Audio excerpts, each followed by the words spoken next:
하나님의 말씀은 신약 성경 마가복음 12장 1절부터 12절까지 말씀입니다. 신약 성경 74페이지 마가복음 12장 1절부터 12절까지 말씀, 오늘 우리에게 주시는 하나님의 말씀 함께 읽겠습니다. 예수께서 비유로 그들에게 말씀하시되 한 사람이 포도원을 만들어 산 울타리로 두르고 즉 짜는 틀을 만들고 망대를 지어서 농부들에게 세로 주고 타국에 갔더니 때가 이름에 농부들에게 포도원 소출 얼마를 받으려고 한 종을 보내니 그들이 종을 잡아 심히 때리고 거저 보내었거늘 다시 다른 종을 보내니 그의 머리에 상처를 내고 능욕하였거늘 또 다른 종을 보내니 그들이 그를 죽이고 또 그 외 많은 종들도 더러는 때리고 더러는 죽인지라. 이제 한 사람이 남았으니 곧 그가 사랑하는 아들이라. 최후로 그를 이를 보내며 이르되 내 아들은 존대하리라 하였더니 그 농부들이 서로 말하되 나는 상속자니 자 죽이자. 그러면 그 유산이 우리 것이 되리라 하고 이에 잡아 죽여 포도원 밖에 내던졌느니라.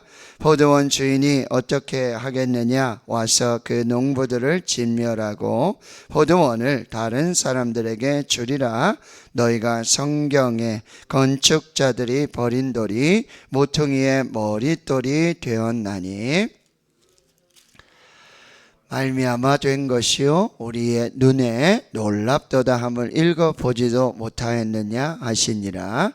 그들이 예수의 이 비유가 자기들을 가리켜 말씀하심인 줄 알고 잡고자 하되 무리를 두려워하여 예수를 두고 가니라. 아멘. 오늘 본문의 말씀은 예수님의 비유입니다. 1절에도 예수께서 비유로 그들에게 말씀을 하시고요, 12절에도 그들이 예수의 이 비유가 자기를 가리켜 말씀하신 줄을 알았다 이렇게 말하고 있습니다. 비유, 파라볼레, 파라 곁에, 볼레 두다 그런 의미입니다. 그러니까 이 비유를 통해서 예수님께서 주시는 메시지가 있는 것입니다. 자, 오늘 비유는 한 사람이 있는데 포도원을 만들고 산 울타리로 두르고 즙 짜는 틀도 만들고 망대를 짓습니다. 아주 좋은 포도원입니다. 울타리를 둘러서 짐승이라든지 대적들이라든지 이거를 잘 방어를 하고요, 즙 짜는 틀을 만듭니다. 그러니까 포도는 오래 저장할 수가 없어요. 그래서 즙으로 이렇게 저장을 하게 되어지고요, 망대를 짓습니다. 그냥 원두막 같은 것이 아니에요. 이렇게 아주 견고하게 세워서, 그러니까 이 포도원의 규모라든지요, 그런 것들을 우리가 충분히 이해할 수 있고요. 근데 이 농부가 이렇게 포도원을 잘 지어서 자기가 경영하고 운영하는 게 아니라 세를 줍니다. 여기 소장농이 등장하게 되는데요, 세를 주고는 이제 멀리 타국에 떠나게 되어집니다. 자, 오늘 이 비유의 말씀은 여러분 구약성경 이사야 선지자 5장 1절에서 2절에 보면 나는 내가 사랑하는 자를 위하여 노래하되 내가 사랑하는 자의 포도원을 노래하리라. 그러니까 오늘 이 예수님의 비유는 포도원 농부의 비유입니다. 그런데 악한 농부의 비유예요. 이 포도원은 이스라엘을 지금 비유하고 있는 것입니다. 물론 주인은 하나님이시죠. 그러니까 하나님께서 이스라엘에게 이 아름답고 귀한 포도원을 주십니다. 너무나 귀한 것이죠. 그리고 그 포도원을 사랑하시는 것입니다. 내가 사랑하는 자에게 포도원이 있으며 심히 기름진 사내로다. 땅을 파서 돌을 제하고 극상품 포도나무를 심었도다. 그 중에 망대를 세웠고 또 그 안에 술틀을 팠도다. 좋은 포도 맺기를 바랐더니 들포도를 맺었도다.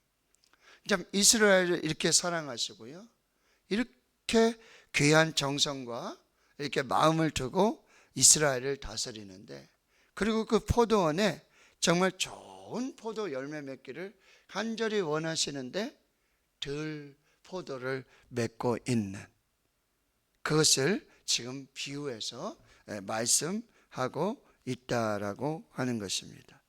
2절에 보면요, 때가 이르렀어요. 무슨 때입니까? 추수의 때입니다. 포도를 이제 수확할 때이죠. 그래서 농부들에게 포도원 소출 얼마를 받으려고 한 총을 보냅니다. 여기 농부들 계속하지만 말씀드렸지만 소작농이에요. 포도원의 주인이 아니에요. 주인은 따로 있어요. 그래서 일을 하는 거죠. 세를 받습니다. 보통 4분의 1의 세를 받습니다. 그러나 이 세를 받는 거는 이 주인이 세를 받아가지고 자기가 부를 축적하고 자기가 이렇게 먹고 사는 게 아니라, 내가 주인이고 당신들은 소작농이다. 나는 주인이고, 그리고 나는 이 포도원의 주인이고, 이 포도원은 내 것이고, 당신들은 세를 내야 되고, 그러니까 이 관계, 이거를 정확하게 하기 위한 것이지, 뭐 그걸 받아가지고 그렇게 하기 위한 것은 아니라는 거예요. 종을 보냅니다. 그런데 여러분 3절에 보면 그들이 종을 잡아 심히 때리고 거저 보냅니다. 그러니까 이 종들이 자기가 주인인 양 행세를 하는 거예요. 주인을 인정하지 못하겠다는 거예요. 그리고 이 포도원도 자기 것으로 만들고자 하는 교만이, 탐심이, 욕심이 지금 들어가고 있다라고 하는 거예요. 다시 다른 종을 보냅니다.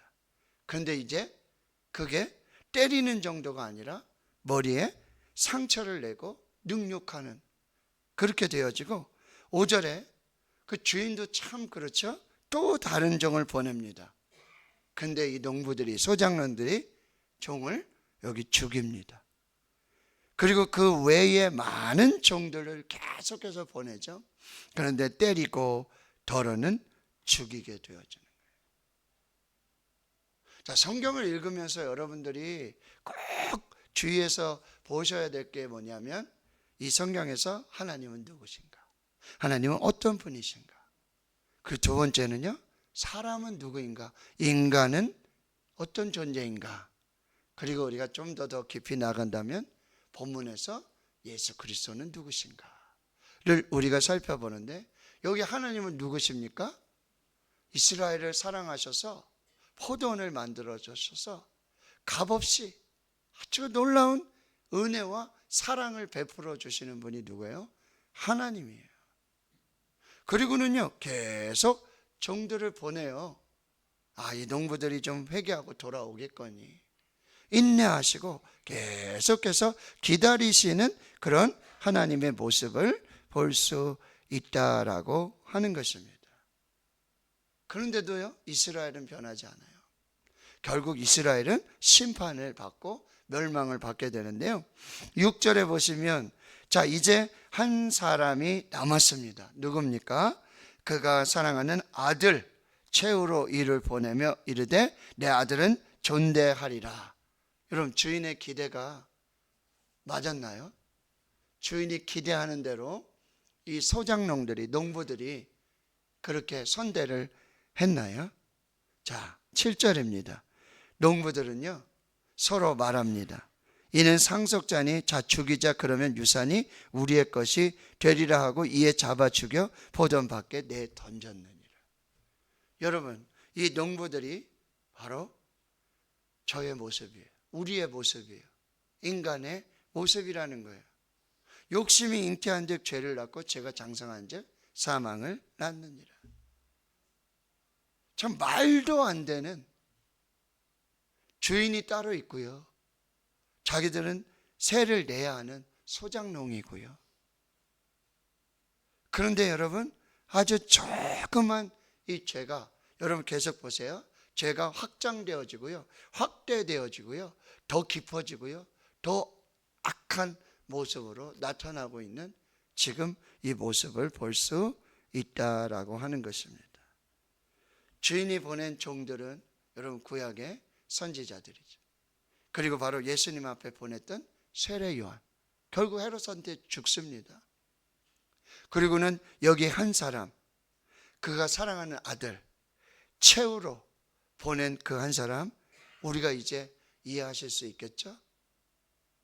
상속자, 주인의 아들, 바로 하나님의 아들이신 예수 그리스도이십니다. 그런데 그가 죽어서 포도원 밖에 그렇게 내던져지게 되어지는 거죠. 여기 우리 예수님은 누구신가? 바로 하나님의 사랑하는 아들 예수 그리스도, 고난을 당하시는 예수 그리스도를 우리가 볼 수 있겠다라고 하는 것입니다. 자, 9절 보십시오. 그러면 포도원 주인이 어떻게 하겠습니까? 이제는 그 농부들을 진멸하고 포도원을 다른 사람들에게 주겠다는 거예요. 하나님의 심판이 있을 것이다 라고 하는 거죠. 이스라엘은 결국 심판을 받습니다. 멸망을 받습니다. 그리고 이 귀한 포도원이 결국 다른 사람들, 이방인에게로 넘어가게 되어지는 거죠. 자, 오늘 비유를 10절로 여러분 예수님께서 마무리하시는데요, 이 성경의 비유를 말씀하세요. 이 성경은 건축자들이 버린 돌이 모퉁이의 머릿돌이 되었다. 그렇죠? 건축자들, 이 소작농들이, 농부들이 버렸어요. 죽였어요. 바로 그의 아들, 하나님의 아들 예수 그리스도. 근데 그가 고난을 당하셨지만, 그가 죽으셨지만 뭐요? 부활하시고 살아나셨다라고 하는 거죠. 그리고 모퉁이의 머릿돌이 되었다. 이제 그 건물에, 그 집에 아주 가장 요긴한, 가장 귀한, 꼭 필요한 건물을 세우고 집을 세우는데 가장 기초가 되는 구원의 반석이 되고, 이제 새롭게 시작되는 교회의 기초가 되는 바로 예수 그리스도이심을 말씀하고 있다라고 하는 거죠. 참, 이것이 주로 말미암은 것이다. 이것이 하나님으로 말미암은 것이고, 이것이 참 눈에 기이한 하나님의 비밀과 역사로 나타나게 되었다라고 하는 거죠. 이게 구약성경 시편 118편 22절과 23절의 말씀을 그대로 인용하신 거예요. 건축자가 버린 돌이 집 모퉁이의 머릿돌이 되었나니 이는 여호와께서 행하신 것이요 우리 눈에 기이한 바로다. 예수님의 비유를 듣고는요, 이제 이 모든 사람들이 자기들을 향해서 말씀하신 줄 알아요. 근데 이 자기들이 누구입니까? 이 12장 앞편에 보면은 예수님께서 여러분 나귀 타고 예루살렘에 입성하시고요, 그리고 성전에 들어가서 이제 가르치시는 그런 말씀이 계속 되어진다라고 하는 거죠. 무엇입니까? 성전의 주인은 하나님이시잖아요. 성전에서 예배를 받으시는 분은 하나님이세요. 근데 그 성전에 대제사장도 있고 제사장들도 있고 서기관들도 있고 바리새인들이 있는데, 자기가 주인이냐? 자기가 성전의 주인이냐?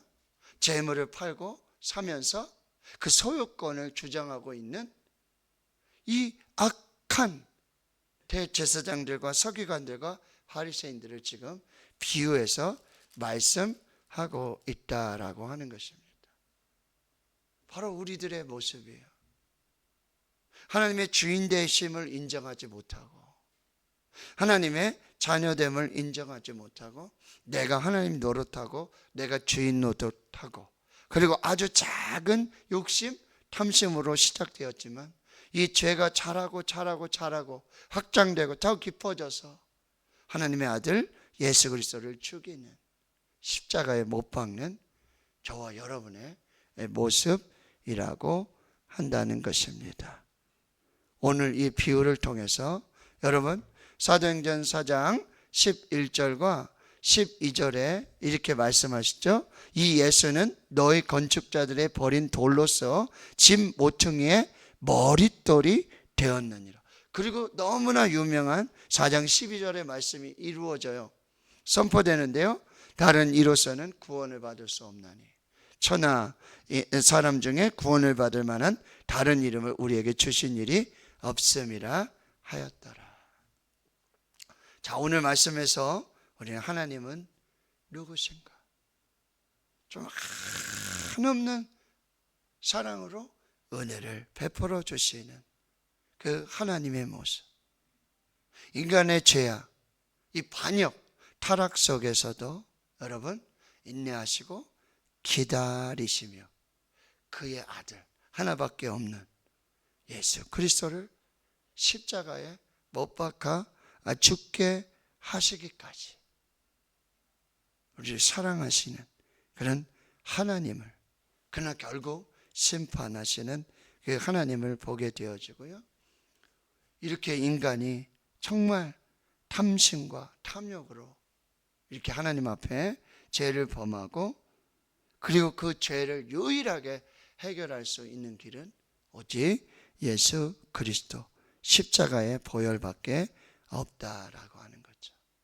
그리고 이제 다시 이 교회와 우리 신앙의 집에, 마태복음 7장에 이 건축자들이 어떻게 해요?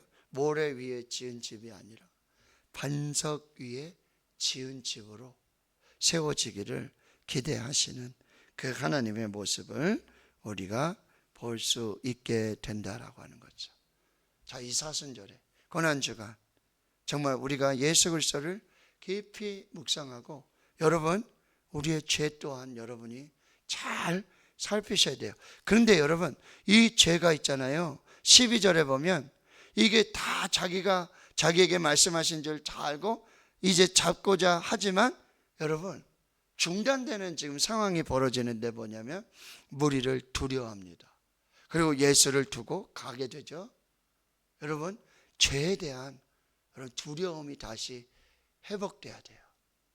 이건 뭐죠? 하나님을 경외하는, 하나님을 경외하는, 하나님을 두려워하는, 이것이 죄를 멀리하는, 그리고 예수 그리스도를 붙드는 이 귀한 일들이 되어진다라고 하는 거죠. 오늘 하나님을 묵상하십시오. 그리고 나를 묵상하시고 이 죄를 여러분 깊이 통회하시고 하나님 앞에 회개하셔야 합니다. 그리고 건축자의 버린 돌이 이 모퉁이돌, 머릿돌이 되는 이 기이하고 놀라운 하나님의 은혜와 사랑을, 예수 그리스도의 십자가를, 죽으심과 부활을 깊이 묵상하는, 그래서 하나님을 만나는 그 복된 은혜가 있기를 주님의 이름으로 축원합니다. 아멘. 자.